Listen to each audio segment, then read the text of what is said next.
ओम शांति। अब एक त इशारा छ, सदा प्रसन्न चित्त रहो। पहलो पॉइंट छ, सदा ब्राह्मण जीवन की मौज में रहो, सदा प्रसन्न चित्त रहो। क्योंकि मौज में रहने का अर्थ यह नहीं है कि जो आया वह किया मस्त रहा। यह अल्पकाल के सुख की मौज व अल्पकाल के संपर्क की मौज सदा काल की प्रसन्न चित्त स्थिति से भिन्न है। इसलिए अल्पकाल की मनमौजी नहीं बनो, सदा काल के रूहानी मौज में रहो। यही यथार्थ ब्राह्मण जीवन है।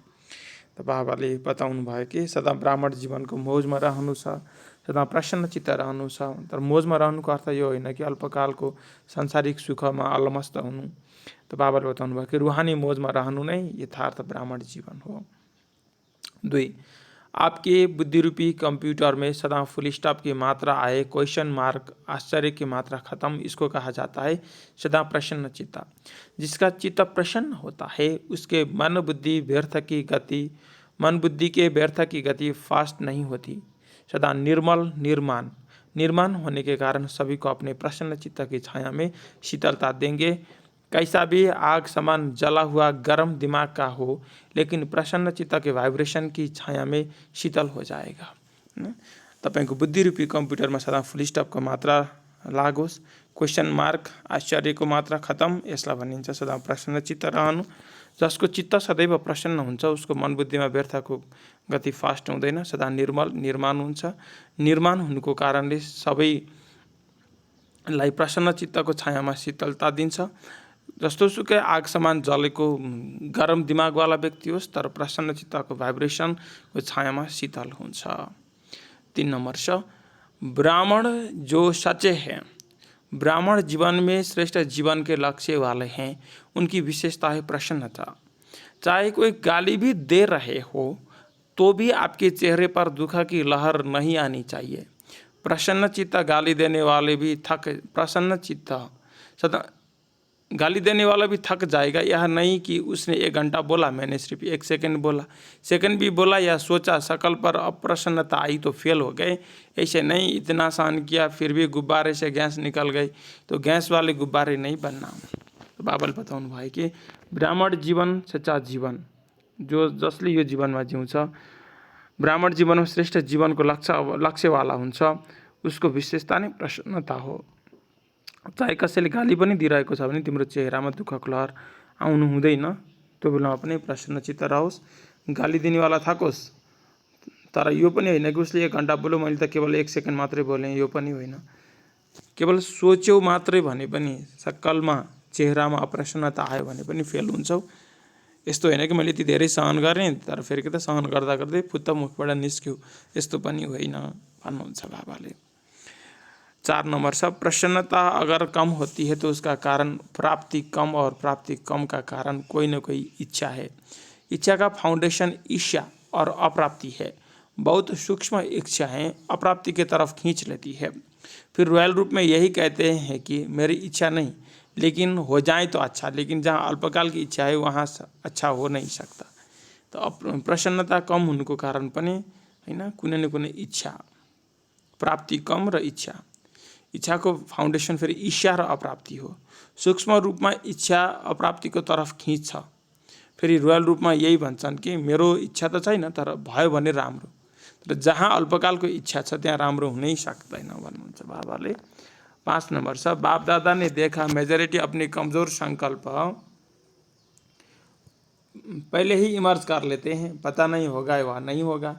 तो यह अपना ही कमजोर संकल्प प्रश्नचित्त नहीं, लेकिन प्रश्नचित्त बनाता, होगा नहीं होगा, क्या होगा पता नहीं, यह संकल्प दीवार बन जाता है और सफलता उस दीवार के अंदर छिप जाती है। 6 नंबर से, सदा प्रसन्नता की पर्सनैलिटी में रहो। प्रसन्नचित्त रहने से बहुत अच्छे अनुभव करेंगे। वैसे भी कोई को प्रसन्नचित्त देखते हो तो कितना अच्छा लगता है। उसके संग में रहना, उसके साथ बातें करना, बैठना कितना अच्छा लगता है। कोई प्रसन्न चित्त वाला आ जाए तो तंग हो जाएंगे। अगर प्रसन्नता की पर्सनैलिटी इमर्ज रूप में रहती है तो उनके नयन, उनका चेहरा, चलन, संकल्प और संबंध सब प्रसन्नता वाले होंगे। 7 नंबर, ब्राह्मण जीवन में दुआएं लेना, दुआएं देना सीखो। प्रसन्न रहना और प्रसन्न करना, यह है दुआएं देना और दुआएं लेना। कैसा भी हो, आपकी दिल से हर आत्मा के प्रति हर समय दुआएं निकलती रहे, इसका भी कल्याण हो, इसकी भी बुद्धि शांत हो। 8 नंबर, आप बच्चों के लिए ब्रह्मा की जीवन ही एक्यूरेट कंप्यूटर है, इसीलिए क्या कैसे के बजाय ब्रह्मा बाबा के जीवन के कंप्यूटर से देखो तो प्रश्न चित्ता के बजाय प्रसन्न चित्ता हो जाएंगे। प्रश्न चित्ता हलचल बुद्धि है, इसीलिए प्रश्न का चिन्ह भी टेढ़ा है। प्रश्न चित्ता है बिंदी, बिंदी को किसी भी तरफ से देखो तो सीधा ही देखेंगे और एक जैसा ही देखेंगे, चाहे उल्टा चाहे सुल्टा। प्रसन्न चित्त अर्थात एक रस स्थिति में एक बाबा को फॉलो करने वाले।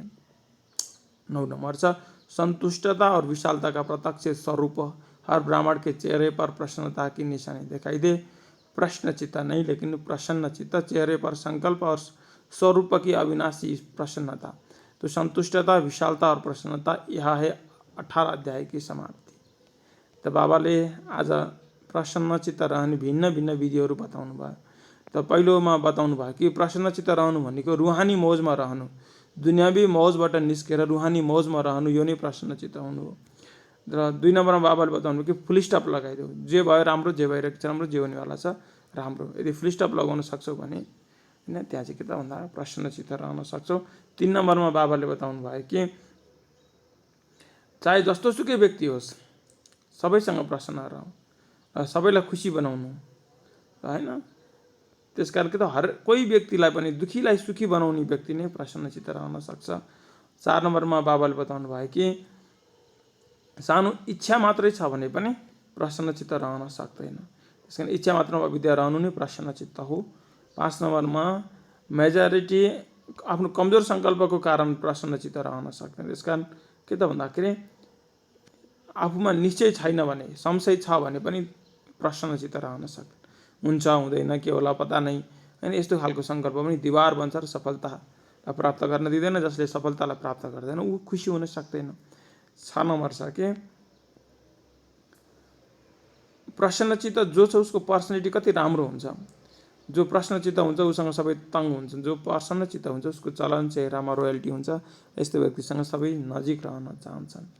7 नम्बरमा यदि तिमी सधैँभरि खुसी र प्रसन्नचित्त रहन्छ भने दुआएँ देऊ, सबैलाई दुआएँ देऊ, सबैबाट दुआएँ ल्याऊ, यसको पनि कल्याण होस्, यसको बुद्धिमा शान्ति मिलोस्। 8 नम्बरमा बाबाले बताउनु भयो कि क्यों क्याको सङ्कल्पमा नजाऊ, क्यों क्याको सङ्कल्पले प्रसन्नचित्त रहन सक्दैन। त्यसकारण बिन्दी होइन, बाबा बिन्दी, म बिन्दी, ड्रामा बिन्दी, ब्राह्मण परिवारमा सबै आत्माहरूको आफ्नो आफ्नो पाठ छ, यो ब्राह्मण परिवारमा बिन्दी, सबै बिन्दी लगाइदेऊ तब खुसी हुन सक्छौ।